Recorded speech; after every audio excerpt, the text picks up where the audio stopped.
In today's video, I'm going to teach you how to join a Zoho meeting. Zoho Meeting is a great tool for online conferencing, allowing you to connect with your team, clients, or anyone else with ease. Let's walk through the steps to get you started smoothly. First, you'll want to open your web browser and head over to Zoho Mail. Zoho Mail acts as a centralized hub for accessing all of the Zoho apps, including Zoho Meeting.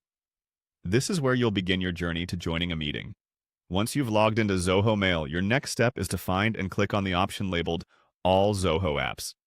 This menu is designed to give you quick access to the various tools and services Zoho offers without needing to navigate away from the Mail interface.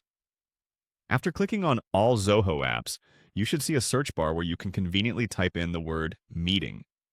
This search will filter through all the available Zoho applications, narrowing it down quickly to the Meeting app. You'll then spot the Zoho Meeting icon. Go ahead and click on it to proceed. Once you've clicked on the Meeting app, you'll see a dashboard. Here's where you'll find the option, Meet Now. Selecting Meet Now is the fastest way to initiate or join an unplanned meeting with your colleagues or clients. Essentially, it's like a quick start button for spontaneous meetings, saving you the time from scheduling everything beforehand.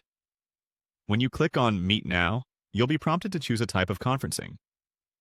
Zoho offers several options, like video conferencing or audio conferencing, based on what suits your needs best.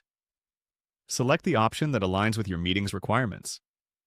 Lastly, if you already have a meeting planned, you can choose to click on Schedule instead of Meet Now. By doing so, you're setting up a meeting that can be customized to your specific details such as date, time, and participants. Scheduling is a great option if you want to ensure everyone has ample notice and can prepare accordingly. You'll be able to send out invitations, which automatically updates in the participants' calendars as a reminder, leading to minimal missed meetings. So, there you have it. In just a few easy steps, you can access and join a Zoho meeting, whether it's on a whim or something planned ahead of time. I hope you found this guide helpful and that it makes your experience with Zoho Meeting as smooth as possible. Don't forget to explore the other features Zoho has to offer to enhance your meetings even further. Thanks for joining, and happy conferencing!